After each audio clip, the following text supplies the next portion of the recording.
यसलाई कुन रूपमा राख्न उचित हुन्छ भन्ने ठानेको छु भने हामीले पहिला पनि प्रतिबद्धता पत्र भनेर 74 मा पनि राम्रै घोषणा गरेको झन्डै झन्डै यी कुराहरू त्यति बेला पनि धेरैजसो थिए भनेर तपाईहरुले राख्नु भएको छ। तपाईहरुको कुरा साँचो हो।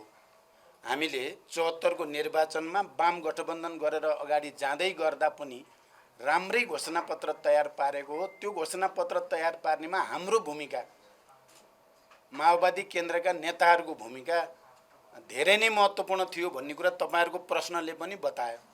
अस्तिको र उस्तै उस्तै छ भन्ने कुरा। तर यो विगतको चाहिँ दुर्भाग्य के भयो भने घोषणापत्र र प्रतिबद्धता पत्र बनाउनेमा त हाम्रो महत्त्वपूर्ण रोल रह्यो, तर सरकार सञ्चालन गर्ने र त्यसको कार्यान्वयन गर्ने कुरामा हाम्रो भन्नुहुन्छ भने रोलै रहेन। बरु उल्टै पार्टी भित्रै चाहिँ हामीलाई आइसोलेट गर्ने, केही काम गर्न नदिने, बजेट निर्माणमा कुनै सरसल्लाह नहुने र एकाधिकारवादी ढङ्गले सरकार चल्न थालेपछि ती प्रतिबद्धता र घोषणाहरू कार्यान्वयन गरेको तहमा लैजान सकिएन। त्यसमा हामीले विगतमा हाम्रो तर्फबाट भएका कमीहरूको पनि हामीले आत्मसमीक्षा पनि गरेका छौँ। तपाईहरुले यो प्रतिबद्धता पत्र पुरै पढ्दा देख्नुहुनेछ। हामीले इमानदारीता साथ नै भनेका छौँ। हामीले धेरै उद्देश्य राखेका थियौँ, तर यो कारणले गर्न सकिएन। त्यसको सियर हामीले पनि लिएका छौँ र आउने दिनमा त्यस्ता कमीहरू दोहोरिन दिँदैनौँ भनेर पनि हामीले भनेका छौँ। त्यसकारण अब मैले पहिला भन्ने कुरा 74 को र अहिलेकोमा फरक के छ भने अहिले हामी आफैले प्रतिबद्ध पत्र तयार पनि पार्ने र आफै कार्यान्वयन गर्ने ठाउँमा छौँ भन्ने हाम्रो विश्वास छ। त्यसकारण यसलाई कार्यान्वयन गरिन्छ, म यो विश्वास तपाईहरुलाई दिलाउन चाहन्छु। एकजना पत्रकार साथीले गोर्खाको कुरा पनि राख्नुभयो। बाइ द वे, म कहाँ सुरक्षित र कहाँ असुरक्षित भनेर म निर्वाचन क्षेत्रमा जाने गरेको छैन। म यतिका धेरै पत्रकार साथीहरू मार्फत नेपाली जनतासँग फेरि एकचोटि भन्न चाहन्छु, म रोल्पा र काठमाडौँमा चुनाव लड्दै गर्दा जनयुद्ध र जनआन्दोलनका भावनाहरूलाई एकताबद्ध गर्ने ऐतिहासिक उद्देश्यमा आधारित भएर त्यहाँबाट लडेको थिएँ। चुनाव जित्नको लागि मात्रै त्यहाँबाट लडेको थिइनँ। मधेस पहाड र हिमालमा कहीँ न कहीँ चाहिँ त्यहाँ विद्वेष पैदा हुन्छ कि भने जस्तो देखिएपछि म मधेस गएको थिएँ, सिराहामा। त्यसो गर्नुको मेरो उद्देश्य चुनाव जित्नु मात्रै थिएन। मेरो उद्देश्य मधेस पहाड हिमाललाई एकताबद्ध गर्ने, यो परिवर्तनको आन्दोलनको एउटा प्रमुख नेता हुनुको नाताले मैले मधेसी जनताको विश्वास जितेर राष्ट्रिय एकतालाई सुदृढ गर्ने भूमिका खेल्नुपर्छ भनेर गएको थिएँ। म चितवनमा आफ्नो गृह जिल्लामा एकचोटि जानु नै पर्छ, त्यहाँको जनताको अपेक्षा अनुसार म अन्तिममा चितवन गएँ र अहिले गोर्खा एउटा ऐतिहासिक जिल्ला जहाँबाट हामीले जनक्रान्तिको सम्पूर्ण तयारी र सुरुवात गरेका थियौँ, जहाँ म साह्रै युवा अवस्थामा अध्यापन गरेर गोर्खासँग, गोर्खाली जनतासँग नजिकबाट परिचित हुने मौका पाएको थिएँ। त्यही ठाउँको पार्टी, जनता, बुद्धिजीवी गठबन्धनका साथीहरू समेतको आग्रहपछि र पहिला पनि मैले सोचेको थिएँ, पहिला 74 मा पनि पहिला पनि गोर्खाको पार्टी र त्यहाँको साथीहरूले मलाई गोर्खा आउन त भनिराख्नुहुन्थ्यो। त्यसकारण मैले सुरक्षा र असुरक्षा हेरेर गोर्खा गएको होइन। गोर्खा गएर त्यहाँबाट यो समृद्धिको, आर्थिक समृद्धिको एउटा नयाँ क्रान्तिको अभियान फेरि थाल्ने, हिजो जनयुद्धको, जनआन्दोलनको, जनक्रान्तिको अभियान थालेको ठाउँबाट नै आर्थिक समृद्धिको अभियान थाल्दा त्यो देशभरि देखिन्छ, सुनिन्छ, संसारले पनि सजिलै देख्छ भन्ने एउटा सङ्कल्पसहित म गोर्खा पुगेको हो। म हिजो र अस्ति 2 दिनसम्म तपाईहरुले थाहा पाउनुभयो 44 वटा साना साना भेटघाट कार्यक्रमहरू सम्पन्न भए। जनतामा निकै ठुलो उत्साह देखेको छु मैले। निर्वाचन परिणाम त जनताको उत्साह देखेपछि त्यो सुनिश्चित छ भन्ने कुरामा कसैको दुविधा नै छैन। मैले यति भने यो विषयमा। अब हामीले यहाँ निर्वाचन प्रणाली या शासकीय स्वरूप या संरचनागत सुधारको कुरा हामी एक्लैको त बहुमत आइहाल्ने स्थिति छैन। 2/3 त झन् आउने कुरै भएन। अनि गठबन्धनले मान्दैन भने तपाईहरु यसलाई लागू कसरी गर्नुहुन्छ त? यो लागू हुन्छ भन्ने विश्वासको आधार के भनेर तपाईहरुले राख्नु भएको छ। म के ठान्छु भने हामी गठबन्धन भित्र पनि छलफल गर्छौं, अन्य राजनीतिक शक्तिहरूसँग पनि छलफल चाहिँ हामी पक्कै पनि गर्छौं र यो प्रत्यक्ष निर्वाचित कार्यकारी प्रमुखमा चाहिँ देशका राजनीतिक शक्तिहरूको झन्डै झन्डै बहुमत दलहरू चाहिँ यसको पक्षमा छन्। अहिलेकै निर्वाचन घोषणापत्रहरूमा पनि विभिन्न दलहरूले प्रत्यक्ष निर्वाचित कार्यकारी प्रमुख हुनुपर्छ भन्ने मान्यता राखेकै छन्। हिजो चाहिँ नेकपा गठन हुनुभन्दा अगाडि नेकपा एमाले पनि प्रत्यक्ष निर्वाचित कार्यकारी प्रधानमन्त्रीको कुरा गरेकै थियो।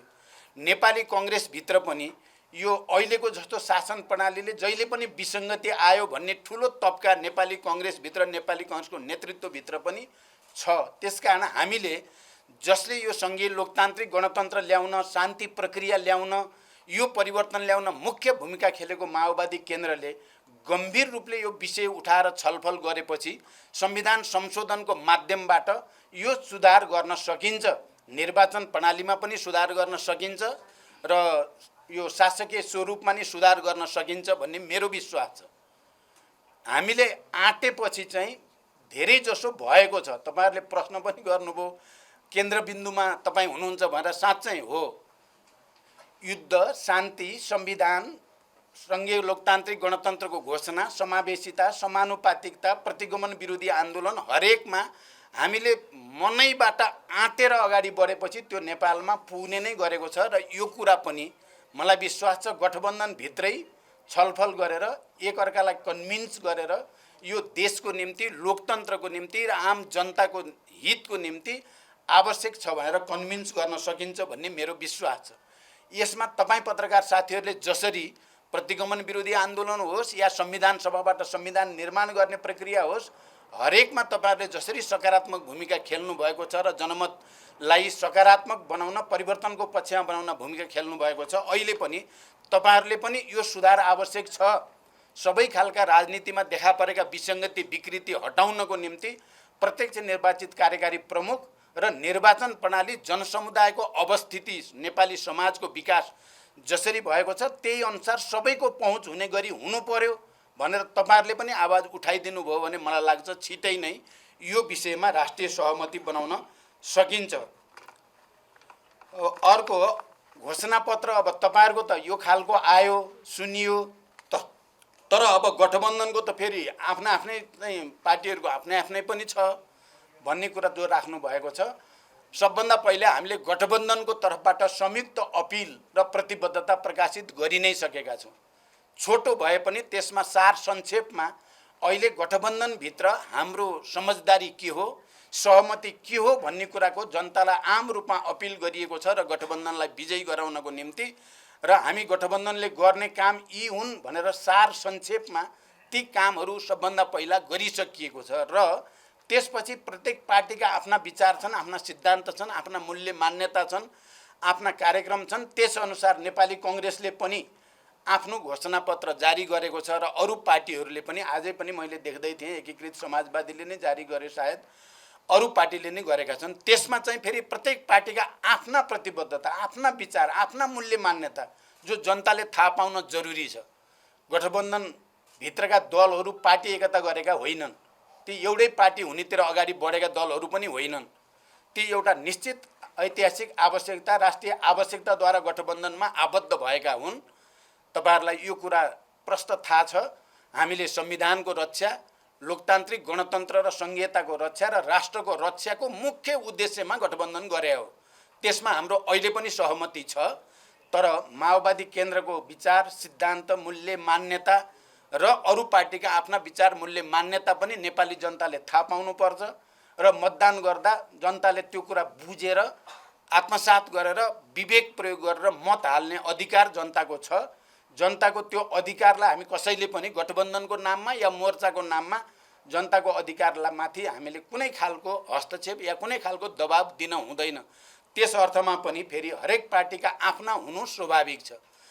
र म यति भनिसकेपछि यसैमा के भनेर टुङ्ग्याउन चाहन्छु भने तपाईहरुलाई थाहा छ हामीले हिजो विद्रोह गर्दै गर्दा, जनयुद्धमा हुँदै गर्दा हामीले संविधान सभा भन्यौँ, संघीयता भन्यौँ, गणतन्त्र भन्यौँ, लोकतन्त्र भन्यौँ, समावेशी समानुपातिक भन्यौँ, यो देशका मधेसी, आदिवासी, जनजाति, दलित, महिला, मुस्लिम सबैलाई पहिचान चाहियो, अधिकार चाहियो भन्यौँ। सुरुमा हामीले त्यो भन्दा चाहिँ स्थापित भनिएका ठुला दलका कतिपय नेताहरूलाई बिल्कुल मन परेको थिएन र यो असम्भव देखिन्थ्यो। तर हामीले भन्दै गयौँ, त्यसको निम्ति पहल गर्दै गयौँ। अन्ततः ती सबै विषयमा राष्ट्रिय सहमति बन्यो। माओवादीले हिजो बडो ठुलो दुःख कष्ट झेलेर ठुलो त्याग र बलिदानको बिचबाट उठाएका सबै मुद्दा राष्ट्रिय सहमतिका मुद्दा बन्यो र देश संविधान सभामा नि गयो, सङ्घीय लोकतान्त्रिक गणतन्त्र र समानुपातिक लोकतन्त्रमा पनि गयो भने यी विषयहरू पनि अहिले माओवादीले धेरै विचार गरेर उठाएको हो। पत्रकार साथीहरू, यो त्यति हचपचमा एउटा चुनावमा फालिहालौँ भन्ने बिल्कुलै होइन। हामी धेरै लामो समयदेखि समस्यातिर जाँदैछ है देश। फेरि यदि हामीले आर्थिक समृद्धिको नयाँ संरचना र नयाँ चाहिँ तपाईँको कमिटमेन्ट, प्रतिबद्धता, नयाँ संरचना र नयाँ रणनीति बनाएर अगाडि गएनौँ भने देश फेरि दुर्घटना पर्ने खतरा छ। हामीले प्रतिगमन विरोधी आन्दोलनको बेला नजिकबाट आफ्नो त्यो स्थिति देख्यौँ, भोग्यौँ। त्यसकारण हामीले गम्भीर समीक्षा गरेर यी कुरा अगाडि सारेका छौँ।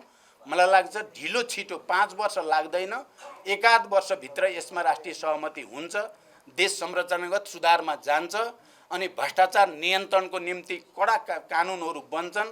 र यहाँ हामीले भन्यौँ सबै प्रमुख प्रधानमन्त्रीदेखि 47 साल यता भएका सबै मुख्य सचिव, विशिष्ट श्रेणीका कर्मचारीदेखि राजनीतिक नेतादेखि सबैको सम्पत्ति छानबिन गर्ने उच्च स्तरीय शक्तिशाली आयोग बनोस्। त्यसले चाहिँ कारबाहीको प्रक्रिया अगाडि बढाओस्। त्यहीँबाट सुरु हुन्छ भ्रष्टाचार नियन्त्रण। नत्र मुखले मात्रै भनेर संरचना भएन र त्यो कमिटमेन्ट भएन भने हुँदैन भन्ने उद्देश्यका साथ यो कुरा अगाडि सारिएको छ। म तपाईँ सबै पत्रकार साथीहरूलाई त्यो स्पष्ट गर्न चाहन्छु। अब पहिलेका काम र अब गर्ने विश्वास, मैले अघि पनि भने, पहिलेको काममा पक्कै पनि हामी निर्णायक हुन सकेनौँ, पाएनौँ।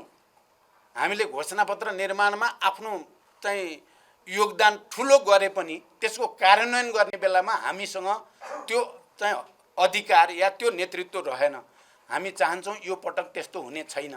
हाम्रो गठबन्धन जो छ त्यो गठबन्धनले हाम्रा मूलभूत मागहरूलाई, सुधारका कुरालाई गठबन्धनले स्वीकार गर्नेछ, स्वीकार गर्ने बनाउन सकिन्छ भन्ने पनि मेरो विश्वास छ।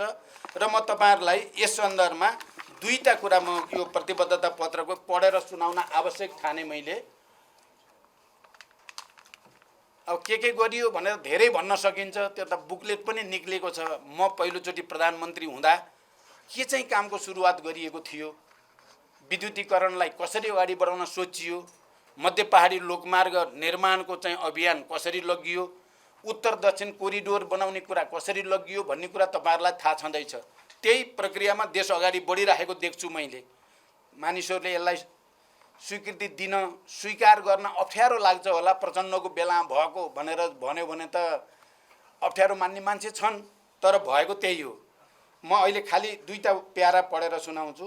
अध्यक्ष कमरेड प्रचण्डको छोटो प्रधानमन्त्रीत्व कालमा पनि राजनीतिक समस्या समाधान र विकास निर्माणको क्षेत्रमा केही उल्लेखनीय कार्य हुन सके। खास गरी दोस्रो कार्यकालमा मधेस आन्दोलनलाई शान्तिपूर्ण अवतरण गराई छोटै समयमा पनि आर्थिक वृद्धि र सामाजिक विकासको आधार तयार गरियो। मुलुकलाई वर्षौंदेखिको लोड सेडिङबाट मुक्त गराइयो। काठमाडौँ निजगढ द्रुत मार्ग लगायतका ठुला आयोजनाहरूको निर्माण कार्य अघि बढाइयो। चीनसँग बेल्ट एन्ड रोड सम्झौतामा हस्ताक्षर गरियो। प्रधानमन्त्री स्वयंले निर्माणाधीन ठुला परियोजनाहरूको अनुगमन गर्ने, राष्ट्रिय गौरवका आयोजनाहरूको कार्यान्वयनको प्रभावकारी तुल्याउन प्रक्रियागत सुधार गर्ने जस्ता कार्य भए। यिनै पहलहरूको आधारमा चौथो त्रिवर्षीय योजनाले राखेको लक्ष्यभन्दा बढी आर्थिक वृद्धि हासिल हुन सक्यो, 7.5% पहिलोचोटि 25 वर्षपछि। यसबाट नेकपा माओवादीको नेतृत्व भएमा छोटो समयमा पनि विकास र समृद्धिको दिशामा धेरै उपलब्धि हासिल गर्न सम्भव छ भन्ने सिद्ध भएको छ। यो त दोस्रो कार्यकालको, पहिलो कार्यकालको विद्युतीकरणको कुरा र मध्य पहाडी लोकमार्ग, उत्तर दक्षिण कोरिडोरको परियोजना जो अगाडि सारिएको थियो र त्यो प्रक्रिया अहिले अगाडि बढेको हेर्नुभयो भने माओवादीको पालोमा छोटो समय नेतृत्व लिँदा पनि धेरै राम्रा काम भएका छन्। र म के भन्न चाहन्छु, मैले भन्ने पनि गरेको छु, सबभन्दा ठुलो कुरा, म दुईचोटि प्रधानमन्त्री 9 महिना मात्रै भए पनि त्यो 9 महिनामा तपाईँ कोही पत्रकारले भ्रष्टाचार यहाँ भयो भनेर लेख्न नि पाउनु भएन, भन्न नि पाउनु भएन, भन्ने ठाउँै दिएन। कहीँ कतै भ्रष्टाचार भएन। त्यही कारणले 7.5% आर्थिक वृद्धि दर हासिल भएको मैले बडो गर्वको साथ भन्ने गरेको छु। तपाईहरुले यो कुरा ध्यान दिनु होला। अर्को एउटा प्यारा भन्छु, नेकपा माओवादी केन्द्र मात्रै त्यस्तो पार्टी हो जो आफ्नो इतिहास, विगत र सफलतालाई बिर्सँदैन, बरु गर्व गर्छ, तर वर्तमानलाई मुख्य ठान्दछ।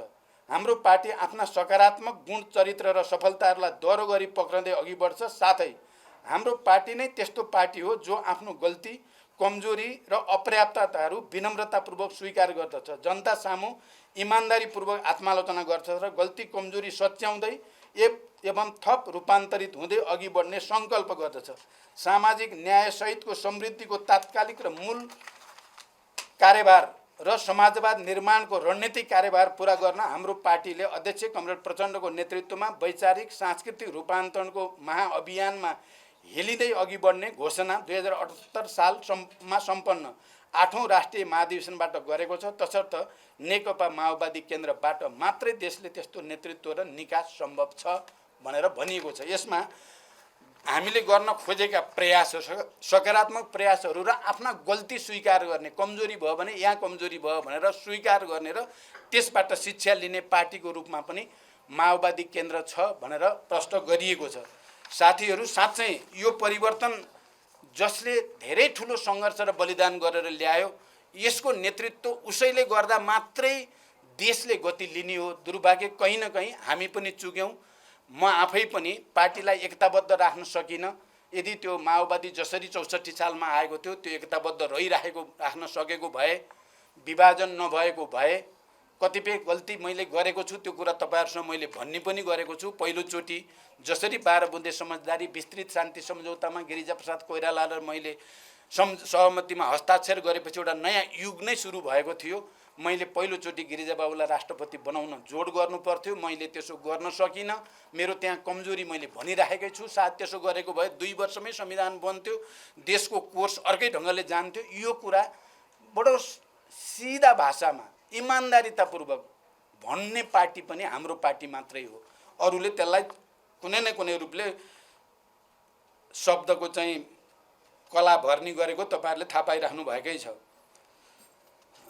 अब पहिलेका काम र अब त्यही भइहाल्यो, 74 को पनि भयो। अब गठबन्धन टिक्छ कि टिक्दैन भनेर पनि सोध्नु भएको छ। गठबन्धन टिक्छ। यो गठबन्धन किन बन्यो भन्ने कुरासँग नै यसको आयु कति भन्ने चाहिँ आधारित छ।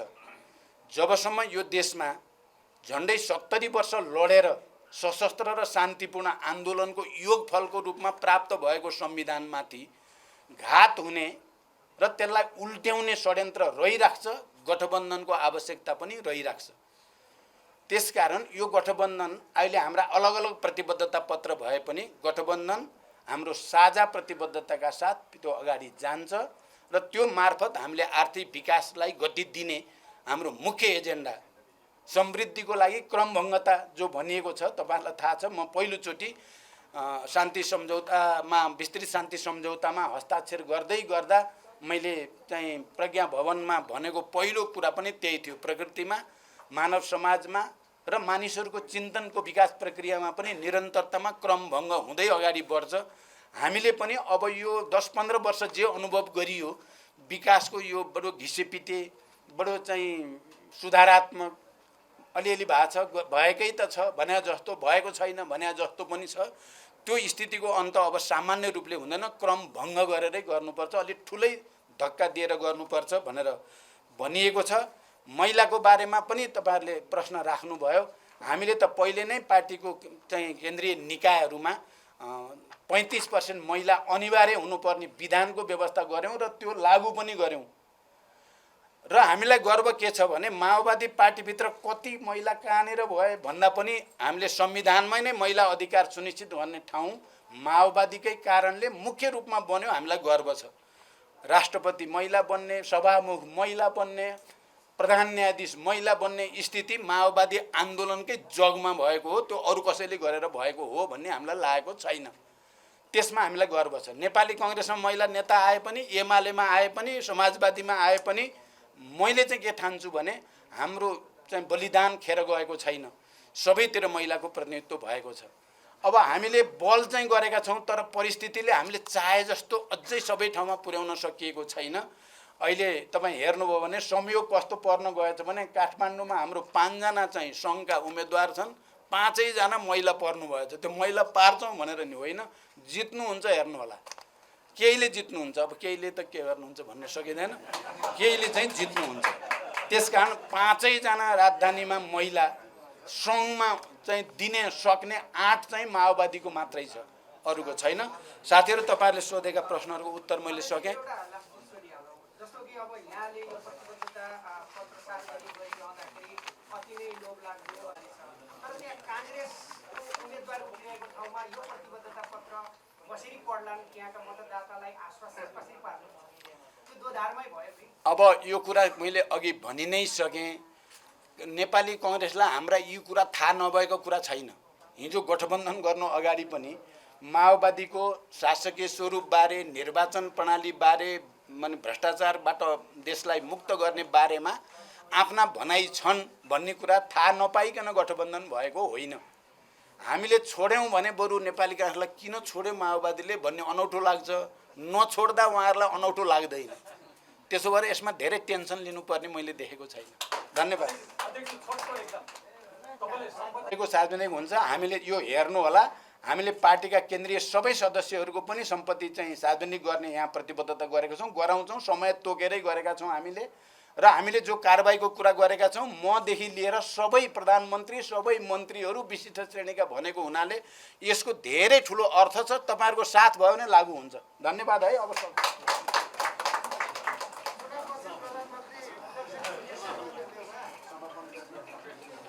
सम्पूर्ण माओवादी केन्द्रको प्रतिबद्धता पत्र सार्वजनिक गर्न आयोजित यस कार्यक्रममा यहाँहरू सबैलाई हार्दिक स्वागत गर्न चाहन्छु। यहाँहरूले हाम्रो पार्टीको विचार, नीति र कार्यक्रम जनताका बीचमा सम्प्रेषित गर्न सहयोग पुर्याउँदै आउनुभएको छ। यसै सन्दर्भमा आज सार्वजनिक गरिन लागेको हाम्रो पार्टीको प्रतिबद्धता पत्रका मूल विषयवस्तुहरू आम जनता समक्ष पुर्याउने कार्यमा समेत यहाँहरूबाट सहयोग हुने अपेक्षा गरेका छौँ। हाम्रो पार्टीको प्रतिबद्धताको अभिमुखीकरण र यसमा समावेश भएका प्रमुख विषयबारेमा म संक्षिप्तमा प्रकाश पार्न चाहन्छु। नेपालमा आज स्थापित सङ्घीय लोकतान्त्रिक गणतन्त्र सहितको ऐतिहासिक राजनैतिक परिवर्तन हासिल गर्न नेपाली जनताले सशस्त्र एवं शान्तिपूर्ण सङ्घर्ष, जनयुद्ध एवं जनआन्दोलन लगायतका महान सङ्घर्षहरू सञ्चालन गरेका छन्। हामी यी सबै सङ्घर्षहरूमा आफ्नो जीवन बलिदान गर्नुहुने महान शहीदहरूप्रति भावपूर्ण श्रद्धाञ्जलि अर्पण गर्दछौँ। बेपत्ता योद्धाहरूप्रति सम्मान प्रकट गर्दछौँ। घाइते योद्धाहरूलाई अभिवादन गर्दछौँ। शहीद तथा बेपत्ता योद्धाका परिवारप्रति सम्मान प्रकट गर्दछौँ र आम जनसमुदायलाई हार्दिक अभिनन्दन गर्दछौँ। नेपाल कम्युनिस्ट पार्टी माओवादी केन्द्रको मूल उद्देश्य नेपाली विशिष्टतामा आधारित नेपाली मोडेलको 21औं शताब्दी अनुरूपको समाजवाद निर्माण गर्नु हो। राष्ट्रिय सार्वभौमिकता, स्वाधीनता एवं हितको रक्षा, संविधान र लोकतन्त्रको रक्षा, परिमार्जन र विकास, सामाजिक न्याय सहितको समृद्धिको प्राप्ति एवं समाजवादको आधार निर्माण, नेपाली मौलिकताको समाजवाद स्थापना गर्नु रणनीतिक लक्ष्य लिँदै त्यस दिशामा अभिमुखीकरण र सङ्क्रमणकालीन न्यायसँग सम्बन्धित शान्ति प्रक्रियाको बाँकी काम पुरा गर्नु हाम्रा तत्कालीन प्राथमिक कार्यभार हुन्। राष्ट्रिय सार्वभौमिकता र हितलाई सर्वोपरि राख्दै सामाजिक न्याय सहितको समृद्धिको लक्ष्य हासिल गर्नु नै हाम्रो आजको मुख्य र केन्द्रीय कार्यभार हो। समृद्धिका लागि क्रमबद्धता, सामाजिक न्याय सहितको समृद्धिको तत्कालीन लक्ष्य सबैको आम सहमति जस्तो देखिए पनि ऐतिहासिक राजनैतिक परिवर्तनको निर्देशन, समाजको आवश्यकता र जनताको अपेक्षा अनुसार समृद्धिले गुणात्मक फड्को मार्न सकेको देखिँदैन। त्यसैले व्यवस्था बदलियो, अवस्था बदलिन सकेन भन्ने परिस्थिति देखा परेको छ। तसर्थ हाम्रो पार्टी नेकपा माओवादी केन्द्र विकास र समृद्धिको सुस्त र सीमित मात्रात्मक प्रकृतिको परम्परागत गतिको निरन्तरतालाई तोडेर समृद्धिको गुणात्मक फड्को मार्न चाहन्छ। यस निर्वाचनमा हाम्रो मुख्य लक्ष्य र प्रतिबद्धता नै समृद्धिको लागि क्रमबद्धता हो। हाम्रो सम्पूर्ण नीति, कार्यक्रम र आचरण यसैमा केन्द्रित रहनेछ।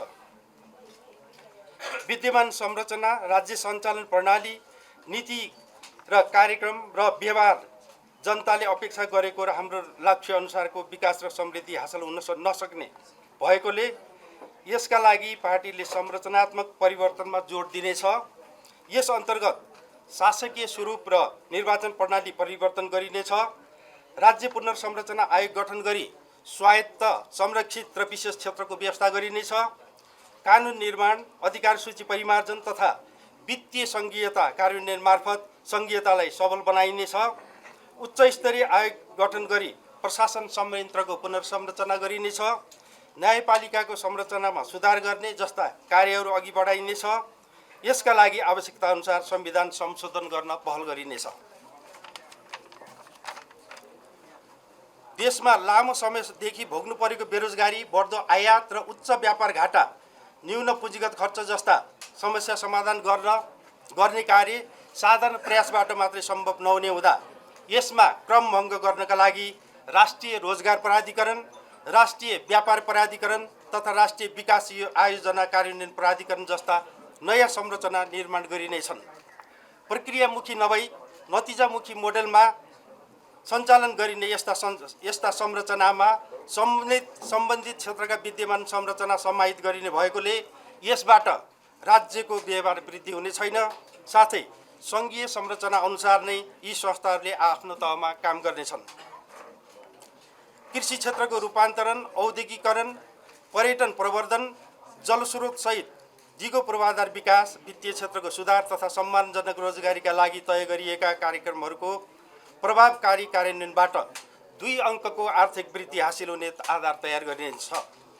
सर्वसुलभ गुणस्तरीय शिक्षा, सबैका लागि सर्वसुलभ गुणस्तरीय स्वास्थ्य, सबैका लागि गुणस्तरीय शिक्षा, समानता र समानुपातिक समावेशिता, उत्पीडित र पछाडि पारिएका समुदायको उत्थान र सबल सामाजिक प्रणाली निर्माण अन्तर्गतका कार्यक्रमहरूको सफल कार्यान्वयनबाट सामाजिक रूपान्तरणको क्षेत्रमा उल्लेखनीय उपलब्धि हासिल हुनेछ। सामुदायिक र सामूहिक संस्थाहरूको भूमिका सामूहिक उत्पादन विकासका कार्यमा सुरुदेखि ऐतिहासिक परिवर्तनहरू सम्भव भएको हो। देशलाई लोड सेडिङ मुक्त बनाउने, ठुला विकास आयोजनाहरूको कार्यान्वयनलाई तीव्रता दिने, राष्ट्रिय मुद्दाहरूमा विभिन्न शक्तिहरूलाई एकता प्रक्रियामा ल्याउने र प्रतिगमनलाई परास्त गर्ने जस्ता कार्यमा माओवादी पार्टीले निर्वाह गरेको भूमिकाबाट समेत देशमा राजनैतिक निकास र फड्कोपूर्ण विकासको लागि नेकपा माओवादी केन्द्र नै आवश्यक छ भन्ने स्थापित भएको छ। 2074 को प्रतिनिधि सभा तथा प्रदेश सभा निर्वाचनमा तालमेल गरी निर्वाचनपछि नेकपा माओवादी केन्द्र र नेकपा एमालेको बीचमा पार्टी एकीकरण गरिएको थियो। नेपाली जनताको अपार समर्थनबाट सङ्घमा करिब 2/3 र 7 मध्ये 6 प्रदेशमा बहुमतको कम्युनिस्ट सरकार बनेको अवस्थामा समृद्ध नेपाल र नयाँ मोडेलको समाजवाद निर्माण गर्ने महान अवसर पैदा भएको थियो। तर तत्कालीन प्रधानमन्त्रीले संसद विघटन गरी संविधान विरोधी प्रतिगमनका कदम चालेकाले प्रतिगमन विरोधी सङ्घर्षमा सामेल हुन सक्ने सबै शक्तिहरूलाई गोलबन्द गरी सङ्घर्ष गर्ने क्रममा 5 दलीय गठबन्धन बन्न पुगेको हो। प्रतिगमन विरोधी सङ्घर्षको क्रममा जन्मेको गठबन्धन अहिले आसन्न निर्वाचनमा पनि तालमेल गर्ने निर्णयसहित अघि बढेको छ। वर्तमान परिस्थितिमा नेकपा माओवादी केन्द्र संविधानको रक्षा, राजनैतिक स्थिरता, समृद्धिका लागि गठबन्धन र चुनावी तालमेललाई सफल बनाउन केन्द्रित हुनेछ।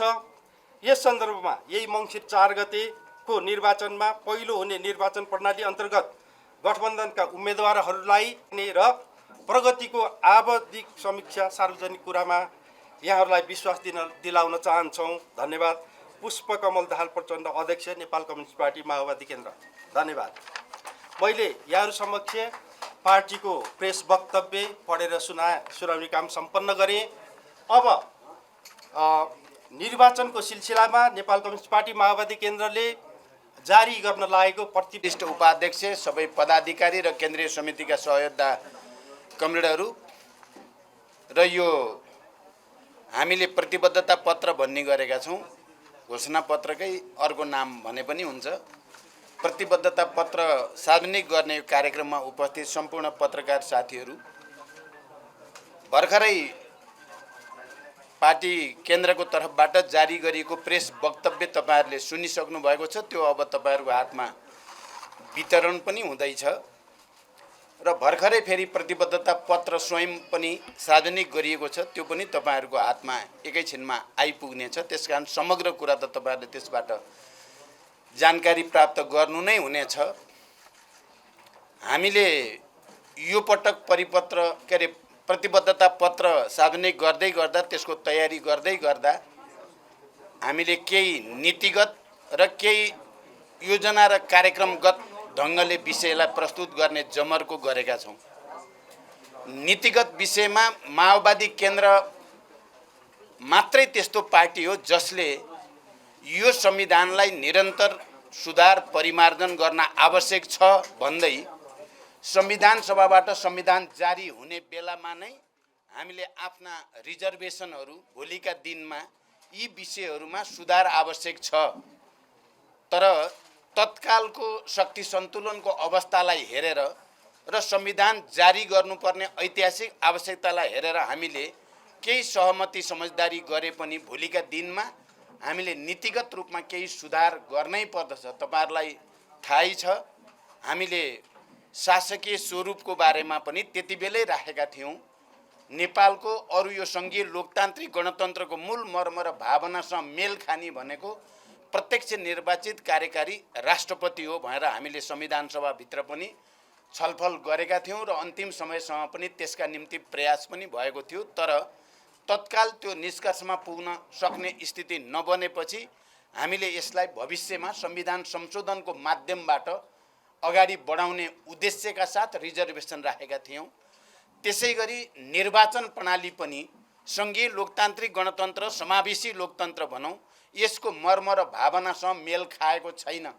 त्यसकारण यो निर्वाचन प्रणाली यथार्थमा आम जनताको निम्ति पहुँच हुने खालको निर्वाचन प्रणाली होइन।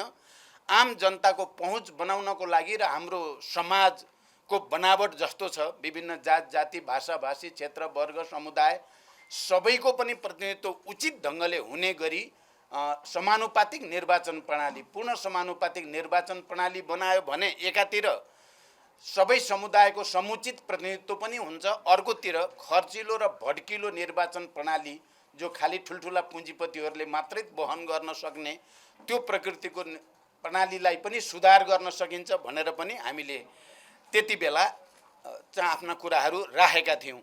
त्यसको साथै हामीले यद्यपि सङ्घीयतामा जाने निर्णय भइसकेपछि संविधानमा एउटा व्यवस्था पक्कै पनि गरिएको छ, 7 प्रदेशको व्यवस्था र साथसाथै त्यो प्रदेशभित्र पनि क्लस्टर मिलेका एरियाहरू जहाँ निश्चित समुदायको बसोबास छ त्यस्ता क्षेत्रहरूलाई स्वायत्त क्षेत्रको रूपमा या विशेष क्षेत्रको रूपमा या संरक्षित क्षेत्रको रूपमा चाहिँ निर्माण गरेर जाने भन्ने संविधानमा त उल्लेख गरियो, तर कानुन बनाएर त्यसलाई कार्यान्वयन गर्ने काम अहिलेसम्म हुन सकेको छैन।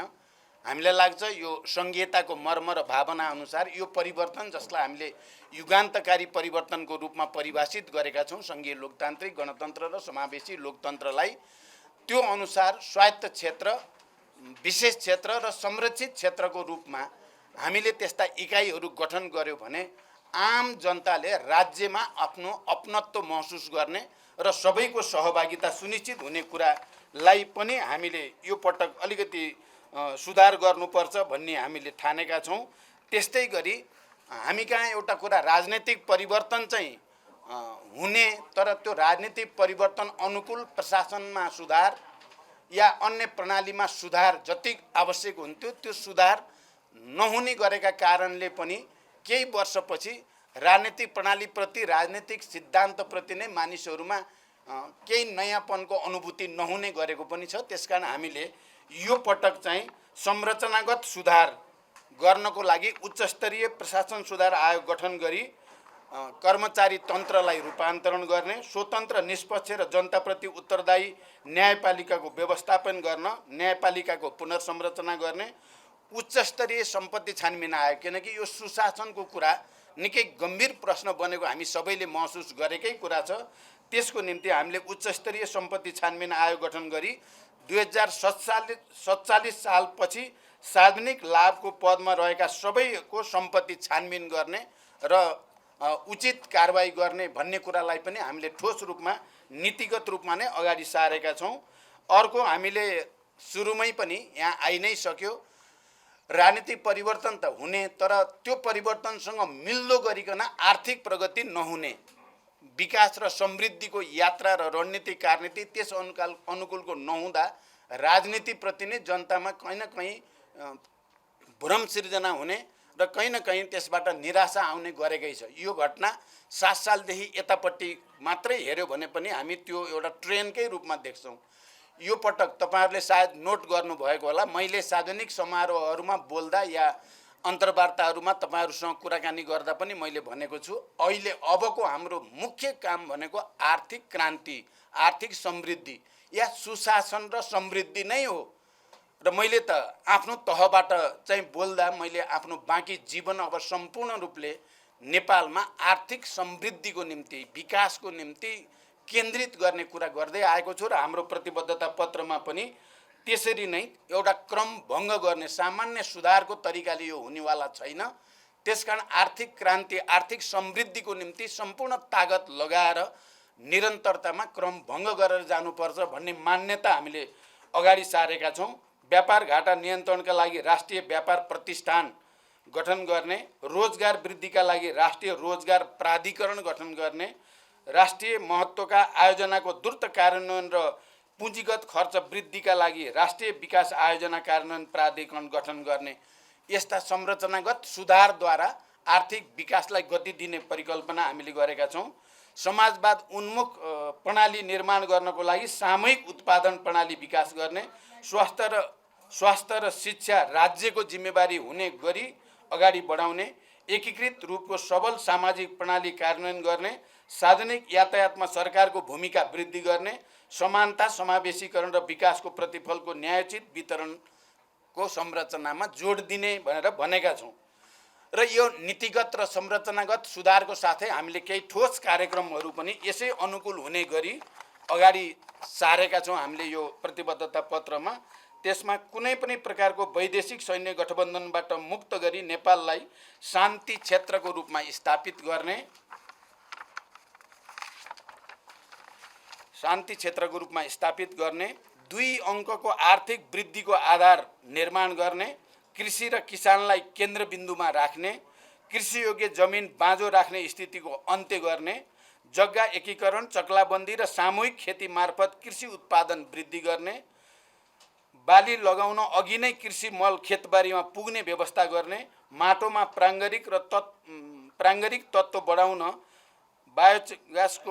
बायोचारको उत्पादन र प्रयोगलाई प्रोत्साहन दिने, रासायनिक मलको उपयोग कम गर्दै जैविक प्राङ्गारिक मल उत्पादन र प्रयोग बढाएर लैजाने, जैविक खेतीलाई योजनाबद्ध रूपले प्रोत्साहन गर्ने, वैज्ञानिक भूमि सुधारलाई अगाडि बढाउने, कृषि उत्पादनको समर्थन मूल्य तोकी कृषि उपजको उचित मूल्य प्राप्त गर्ने सुनिश्चित गर्ने, प्रत्येक प्रदेशमा 2टा आधुनिक औद्योगिक केन्द्र निर्माण गर्ने, हरेक पालिकामा 1 औद्योगिक ग्राम निर्माण गर्ने, वैदेशिक रोजगारीबाट फर्किएकाहरूलाई उद्यममा लगाउने विशेष सहयोग र छुटको वातावरण तयार पार्ने, सरकारी कार्यालयहरूमा नेपालमै उत्पादित स्वदेशी वस्तु उपलब्ध हुने हदसम्म त्यसकै प्रयोगलाई अनिवार्य बनाउने, राष्ट्रिय गौरवका आयोजना, उत्पादनमा आधारित कृषि परियोजना, पर्यटन र औद्योगिक प्रतिष्ठानहरूमा 10 लाख युवाहरूलाई रोजगारीको वातावरण बनाउने, रोजगार प्राधिकरण अन्तर्गत 20 लाख युवा रोजगार र स्वरोजगार बनाउने, आगामी स्थानीय निर्वाचनसम्ममा विदेशमा रहेका नेपाली नागरिकहरूले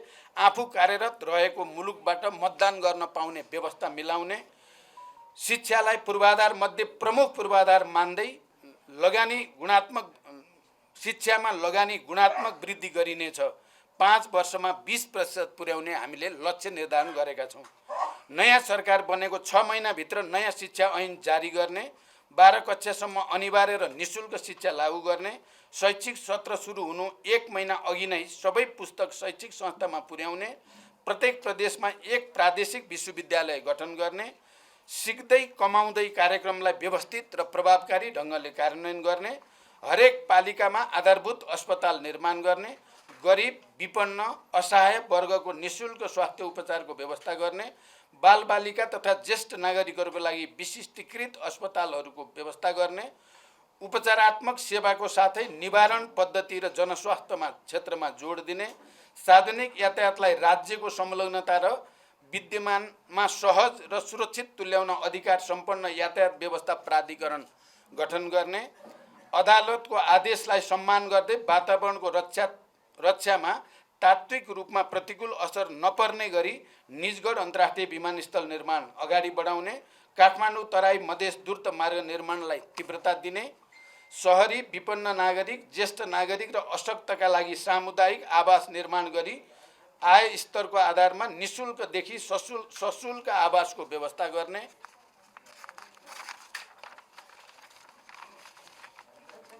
काठमाडौँ उपत्यका वरिपरिका जिल्लाहरू जोड्ने गरी चक्रपथ निर्माण गर्ने, फोहोर प्रशोधन व्यवस्थाको दीर्घकालीन योजना बनाएर लागू गर्ने, चुरे क्षेत्र संरक्षणको लागि त्यहाँ रहेका जोखिमपूर्ण बस्ती तथा अव्यवस्थित कृषिलाई वैकल्पिक स्थानमा व्यवस्थापन गर्ने, वातावरण मैत्री विकासको अवधारणा अघि बढाउने, हरेक पालिकामा वातावरण अधिकृत राख्ने, आदिवासी, जनजाति, मधेसी, मुस्लिम लगायतको समानुपातिक समावेशी प्रतिनिधित्वलाई सुनिश्चित गर्ने, प्रतिनिधि सभा तथा प्रदेश सभाको निर्वाचनमा महिलाको लागि प्रत्यक्षतर्फको 33% निर्वाचन क्षेत्र नै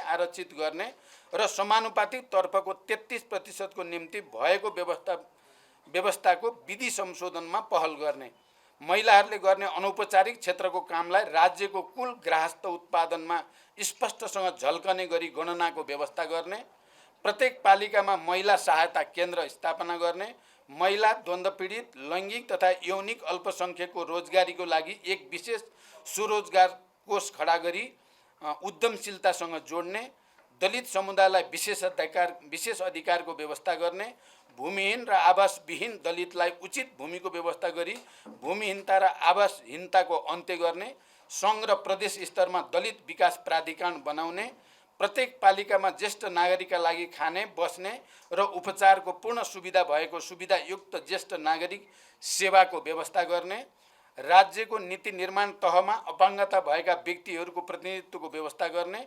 अपाङ्गता भएका व्यक्तिहरूको स्वास्थ्य बिमा र जीवन बिमा निःशुल्क गर्ने, लैङ्गिक तथा यौनिक अल्पसङ्ख्यकलाई पहिचानसहित नागरिकताको व्यवस्था गर्ने, सार्वजनिक स्थलमा निःशुल्क इन्टरनेट सेवाको व्यवस्था गर्ने, ई गभर्नेन्स प्रणाली लागू गर्ने, भ्रष्टाचारप्रति शून्य सहनशीलताको नीति लिने, भ्रष्टाचारीमाथि प्रभावकारी नियन्त्रण गर्ने, जनताको सहभागितामा भ्रष्टाचार विरोधी अभियान चलाउने, खरिद ऐन नयाँ बनाउने, प्रविधिमा आधारित प्रगति अनुगमन प्रणाली लागू गर्ने, संवैधानिक अदालतको स्थापना गर्ने, काठमाडौँ उपत्यकामा 500वटा विद्युतीय बस सञ्चालन गर्ने, यातायात क्षेत्रमा स्वरोजगार व्यवसायी र मजदुरहरूका निम्ति सामाजिक सुरक्षा कार्यक्रम लागू गर्ने, 5 वर्षमा विद्युत उत्पादन 8000 मेगावाटसम्म पुर्याउने, जुन सम्भव छ भन्ने देखिसकेका छ।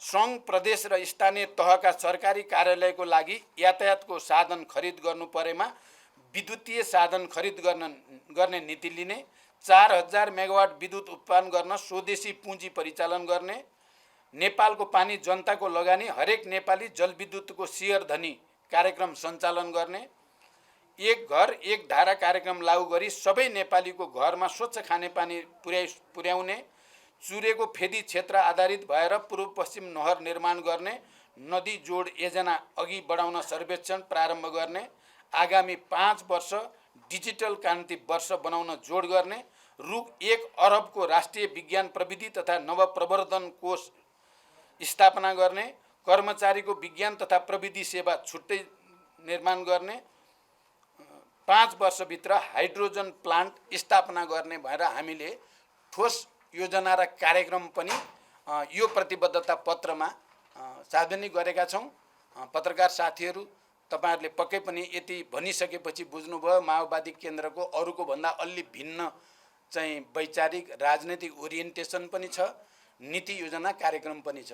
सङ्घीय लोकतान्त्रिक गणतन्त्र या भनौँ 12 बुँदे समझदारी हुँदै शान्ति सम्झौता र संविधान सभा हुँदै समावेशी लोकतन्त्र सङ्घीय लोकतान्त्रिक गणतन्त्र स्थापनामा माओवादी केन्द्रको के भूमिका थियो भन्ने कुरा इतिहास सिद्ध पनि छ। आम नेपाली जनता यसमा जानकार नै हुनुहुन्छ। तपाईँ पत्रकार साथीहरूले युद्धको बेलामा पनि शान्तिको बेलामा पनि सकारात्मक योगदान तपाईहरुले गर्दै आउनु भएको छ र मैले पार्टीको तर्फबाट तपाईहरुको शान्ति, लोकतन्त्र र समृद्धिको लागि तपाईहरुको सहयोगको लागि मैले सधैँ धन्यवाद भन्दै आएको छु। अहिले पनि यो प्रतिबद्धता पत्र जसले संविधान संशोधन गर्दै संरचनामा पनि सुधार गरेर मात्रै भ्रष्टाचार नियन्त्रण गर्न सकिन्छ, सुशासन कायम गर्न सकिन्छ र यो निर्वाचन र शासन प्रणालीलाई अझ बढी जनमुखी, अझ बढी वस्तुवादी बनाउन सकिन्छ भन्नुको साथै हामीले ठोस कार्यक्रम जे पेश गरेका छौँ यसलाई पनि आम नेपाली जनताको बीचमा पुर्याएर तपाईँहरूले सहयोग गर्नुहुनेछ भन्ने विश्वास सहित म मेरो पहिलो भनाइ टुङ्ग्याउँछु। अब तपाईँहरूको केही प्रश्न भए राख्न सक्नुहुन्छ। बसेर गरौँ कि